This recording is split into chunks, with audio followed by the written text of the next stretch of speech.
근데 학계에서는 미국 학계에서는 이런 목소리가 나온다고 해요. 그러니까 트럼프가 지금 이 사태를 계기로 국가 비상사태를 선포하면서 이제 다가올 11월 중간 선거를 뭐 연기하거나 중단할 수 있다. 이게 가능한 시나리오입니까? 뭐 최근에 그 미국 거기 저명한 역사학자가 주장을 해서 언론에 조명을 받았는데요.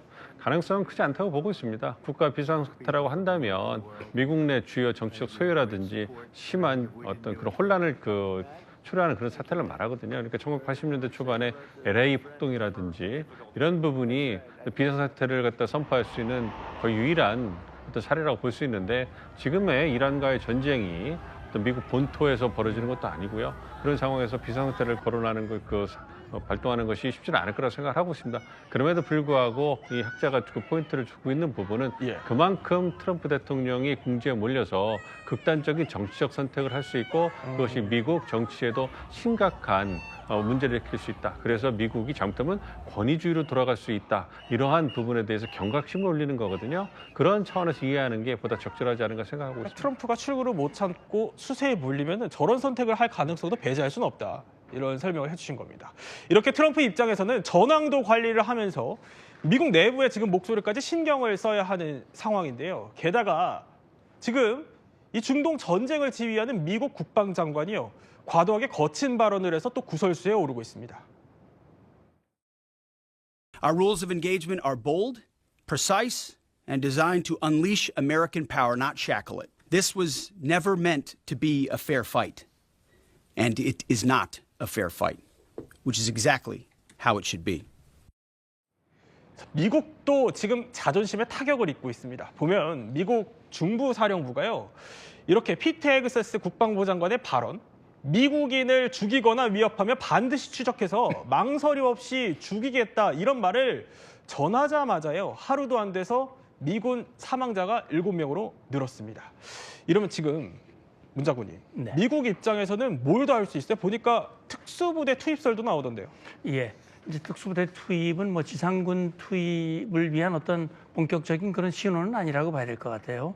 현재까지 지상군 투입의 카드를 포기한 건 아니지만 본격적으로 검토하는 건 아니고 지금 피트 헤그세스 장관의 얘기는 이제 미군 사망자가 추가 발생했기 때문에 어떤 미군에 대한 어떤 사기 문제라든지 또 미국 국민의 여론 그리고 상대적인 이란의 어떤 저항 의지 이런 것들을 꺾기 위한 그런 의도로 생각이 되는데 지금 특수부대 투입 얘기가 나오고 있거든요. 근데 특수부대 투입 얘기는 뭐냐면 지금 사실 가장 지금 미국이 신경을 쓰는 것은 이란이 확보하고 있는 60% 농축, 저농축 우라늄 450kg이라거든요. 이것을 이란이 그냥 순순히 내놓지는 않을 것이고 그걸 가져오기 위한 그런 특수부대의 투입이 필요하지 않느냐. 이걸 하나의 작전 시나리오로 검토를 하고 있는 것 같아요. 그러나 이걸 시행하는 데는 굉장히 위험이 커요. 왜냐하면 그 농축 우라늄이 어디에 지금 보관되어 있는지 정확한 위치 특정하기가 어려운 부분이 있고요.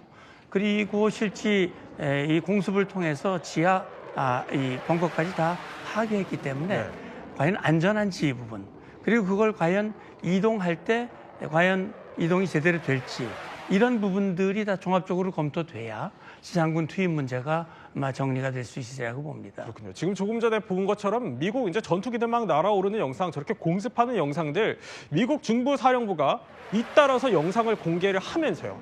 또 일각에서는 이란의 핵시설들 인근을 계속해서 때리고 있는 거는 이게 이미 파괴를 한 뒤에 특수부대를 투입하려는 거 아니냐 이런 분석들도 나오기는 합니다. 예, 그러니까 이제 제가 방금 말씀드렸습니다만 그래서 저농축 우라늄을 아예 더 완전히 분해를 해서 농축도를 낮추기 위해서 특수부대가 들어갈 때 기술자, IAEA 요원들 함께 들어가서 하는데 그러려면은 그 주위에 이란의 위험을 최소화시켜야 될 거 아닙니까? 모든 안전 조치를 강구하고 아마 강습을 통해서 들어가서 그 조치를 취해야 되는데 그래서 그거를 가져 나오는 데 있어서 실제는 뭐 이동이 가능하다라고는 전문가의 평가도 있긴 있어요. 그러니까 그 이동이 가능할 때 과연 이게 성공 가능성이 어느 정도 되느냐 이것이 시행 여부를 결정하는 그런 어떤 판단 기준이 될 거라고 봅니다. 자, 이렇게 특수부대 투입 검토 가능성까지 거론이 되는 가운데 미국 내부에서도 민 교수님 보니까 안전에 대한 미국민들의 안전에 대한 우려가 계속 나오더라고요. 보니까 현지 씨가 어제 이런 일이 있었어요. 이번엔 노르웨이로 가봅니다. 이 노르웨이에 있는 미국 대사관인데요. 여기서 폭발 사고가 벌어진 겁니다. 이게 지금 테러 가능성의 무게를 들고 일단 조사를 진행을 하고 있지만 이란과의 연계 가능성이 있냐 없냐를 더 조사를 해봐야겠지만 지금 이뿐만이 아니라 다른 나라에 있는 미국 대사관들에서도 계속 비슷한 일들이 벌어지고 있어요. 그러다 보니까 긴장할 수밖에 없겠어요. 그렇습니다. 이번 전쟁이 갖고 온 굉장히 좀 끔찍한 결과 중에 하나가 테러와의 전쟁이 다시 부활한다, 뭐 이 부분인 것 같아요. 예. 지금 뭐 미국과 이스라엘은 그 이란과 어떤 전면전을 통해 가지고 군사력 싸움을 하고 있지만, 경쟁을 하고 있지만 이와 더불어서 어쨌든 중동 전쟁이 우리가 트라우마로 나온 이유는 미국이 갖고 있는 이유는 그것이 테러와의 전쟁으로 바뀌면서 미국이 속수무책하는 모습을 보여줬거든요. 네. 지금 이제 그것이 다시 이제 부활하는 이런 모습을 보여주고 있기 때문에 어쨌든 세계가 한동안 테러와의 전쟁에서 안전했는데 이제는 이번 전쟁을 계기로 해서 세계 어디도 테러와의 전쟁에서 안전하지 못하다는 이러한 경각심을 다시 주게 됐기 때문에 그 부분에서 굉장히 심각한 사태가 아닌가 좀 생각을 하고 있습니다. 물론 말씀해 주신 것처럼 예. 이것이 이란에 의한 테러인지 아니면 또 그 국내적으로 또 그 외로운 늑대라고 할까요? 이런 사람들이 한 그런 테러인지 지켜봐야 되겠습니다만 예. 어쨌든 테러가 다시 이제 그 부활하게 되는 이러한 계기가 되는 것 같아서 굉장히 좀 그 위기감이 고조되고 있습니다. 자, 이렇게 노르웨이까지 지금 심상치 않은 분위기들이 감지되고 있지만 지금 전황을 보면 이완상 교수님, 뭐 그러니까 미국, 이스라엘과 이란 간의 폭격을 주고받는 것 같지만 심상치 않은 영상이 하나 공개됐어요. 이게 아랍에미리트가 이란의 드론을 요격하는 영상이 공개된 겁니다. UAE 국방부를 통해서요. 자, 게다가 여기에 이어서 아랍에미리트가 이란 영토 내부에 담수화 시설까지 공격을 감행했다 이런 보도가 나오고 있는데 이러면 아랍에미리트가 제한적 수준이더라도 군사작전에 참여할 가능성도 있는 거 아닙니까? 그런 뭐 가능성도 물론 있지만 그 가능성 그리 높지는 않습니다. 그러니까 담수화 시설 공격을 UAE가 했다라고 하면 UAE에서는 공식적으로 부인을 했고요. 만일에 지금 UAE는 특성상 그 이란과의 교역이 굉장히 많은 나라입니다. 그러다 보니까 그 이란과의 관계를 뭐 전쟁 후를 대비해서라도 무시할 수 없는 상황이거든요. 그리고 만약에 UAE가 실제로 참전을 하게 된다면 이란도 가만히 있을 것 같지는 않고 그렇게 그래요? 되면 예. 자신들이 입는 타격이 더 큽니다. 어차피 이란은 다 부서져 갖고 이제는 뭐 더 피해를 볼 게 그렇게 많지 않은데 반해서 네. UAE는 지금 타격을 받게 되면 특히 두바이 같은 데는 그 금융과 관광으로 번성하는 나라거든요. 그런데 그 안보가 불안하면 관광 당연히 아무도 안 갑니다. 그리고 금융도 안 되거든요. 그렇게 되면 UAE에서는 경제 상태가 극도로 나빠지기 때문에 쉽게 참전을 결정하기는 쉽지 않을 겁니다. 근데 아까 그 드론 공격 영상 다시 한번 볼까요? 보면은 그러니까 이 영상이요. 적외선 레이더로 찍은 영상인데 이걸 UAE 국방부가 직접 공개를 한 거거든요. 근데 관광도 걱정되고 이란과의 관계도 걱정되는 나라가 왜 공개한 거예요, 그러면? 이건 자기네들은 방어는 제대로 하고 있다라고 하는 거죠. 그리고 계속 이렇게 할 경우는 우리도 제한적인 공격에 참여할 수도 있다. 그러면서 이제 이란에 이제 계속 경계심을 주고 있는 상황들이고요. 예. 그런데 지금 UAE나 뭐 카타르나 다 마찬가지지만 이 대공 미사일을 많이 쏴서 이 재고가 지금 많이 부족하답니다. 그러다 보니까 그걸 지금 수입하기 위해서 우리나라에까지도 조기에 빨리 총공투를 좀 제공해 달라고 지금 요청하고 있는 상태거든요. 그렇군요. 자, 이렇게 UAE까지 나서게 될지는 더 지켜봐야겠습니다만 어쨌든 확전에 지금 기로에 놓여 있는 분위기는 맞는 것 같습니다. 그런데 더 예의주시해 봐야 하는 게 있습니다. 바로 보면은요. 워싱턴 포스트에서 이런 보도를 했습니다. 러시아가 중동 내 미국 자산들의 위치 정보를 이란에 전달했다. 그러니까 쉽게 말해서 러시아가 좌표를 찍어줬다 이 얘기입니다. 이런 보도가 나오고 또 이란 외무장관은 러시아와의 전략적 파트너십, 이란 러시아의 협력은 새로운 일이 아니다. 이런 입장을 또 내고 있고요. 이러면은 그래서 문 장관님, 그러니까 이란이 그 배후에 러시아가 있는 거 아니냐 이런 얘기가 나오는 이유가 이것 때문이거든요. 이게 예, 맞다면 그렇습니다. 이거 전황이 더 커질 수 있는 거 아니겠어요? 아직까지는 뭐 지금 그동안 러시아와 이란 간의 그 연계, 이 군사 협력은 뭐 이미 다 알려져 있는 거죠. 러우 전쟁에 이란이 샤헤드 드론을 제공을 해서 러시아가 그걸 적극 활용하고 있다는 건 다 알려져 있는 사실이고, 특히 지금 러시아와 이란은 전략적 협력 동반자 관계를 맺고 있고, 예. 아마 이란은 동맹을 맺고 싶어 했는데 러시아가 그걸 거절했다는 말은 있습니다. 최근에 중동 미군 기지 사드 레이더가 이 폭발을 당했는데, 이렇게 정밀한 타격은 이란 스스로의 힘만은 안 될 것이다. 러시아가 표적을 제공하고 유도를 했을 것이다.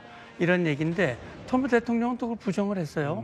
그 자체를 나는 그 증거가 분명치 않다. 그런데 어쨌든 아마 중동 지역에서 가장 지금 손해를 보고 힘이 빠진 나라가 러시아일 거예요. 그렇기 때문에 이란이 이런 상태로 되는 것을 가슴 아파하지만 네. 실제 행동으로 드러나게 보여주게 이란을 도와주고 있지는 않고, 한다면 아마 물밑에서 보이지 않게 하고 있는 것 같습니다. 네, 또 물밑에서 보이지 않는 세력들이 움직일 가능성까지 한번 저희가 전황 중심으로 오늘 이야기 이렇게 전해드렸고요. 앉아서 세계 속으로 시작합니다. 미국으로 가보겠습니다.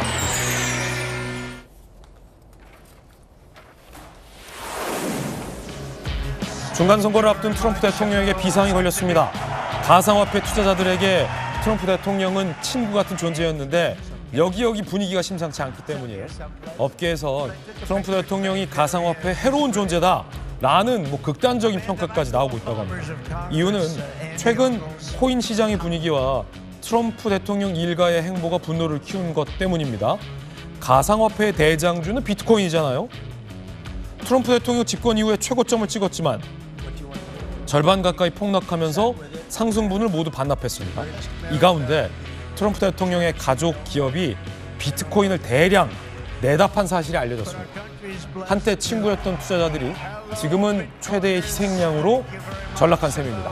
한 투자자는 트럼프 대통령이 코인 투자 수익은 세금을 내지 않아도 된다고 했을 때 수익 자체를 없애버리겠다는 말인 줄 몰랐다며 자조적인 반응을 내놓게 됐습니다. 코인 떨어진 게 트럼프 대통령의 잘못이겠으냐마는 트럼프 대통령 일가가 알고 봤더니 코인을 대거 내다 팔았다는 사실이 알려지면서 배신감이 더한 거겠죠. 국내에서도 최근에 이 빗썸에 60조 원 오지급 사태가 있었는데 이걸 반환하지 않은 분들이 있습니다. 어떻게 될까요? 130억 원이 미지급됐는데 반환 거부 시 대응 반탕을 검토 중이라고 합니다. 과거 사례에서는 반환을 안 해도 형사처벌이 받지 않았었는데 과연 이번엔 어떨까? 지금 금융당국에서 굉장히 험한 말 나오기도 했었고요.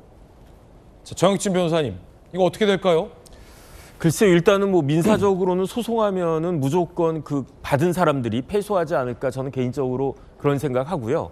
그 다음에 어떻게 보면 이번에 수사기관에서 기소할 수도 있지 않을까, 그런 생각이 듭니다. 그래요? 왜냐하면 기존에 판례가 있기는 있었지만 판례라고 하는 것은 시대 상황에 따라서 언제든지 변동할 수 있는 거 아니겠습니까? 옛날에 비트코인하고 지금 비트코인하고 많은 사람들이 생각이 완전히 달라진 거 아닌가? 비트코인도 가상화폐잖아요. 이전에는 가상의 방점이 찍혔다라고 하면 이제는 화폐의 방점이 찍힐 수도 있는 것이 아닌가? 그렇다라고 하면 대법관님들도 비트코인 같은 거 하시는 분들도 있을 수 있지 않겠나, 그런 생각이 들고, 그러니까 더 험한 이야기 나오기 전에 정당하게 자기가 번 돈이 아니면은 반환하는 것이 맞지 않겠는가, 그런 생각합니다. 현재는 빗썸이 일단 1대1로 설득하는 단계라고 하는데 좀 궁금한 게 있어요. 검사 출신의 곽태우 의원님. 예.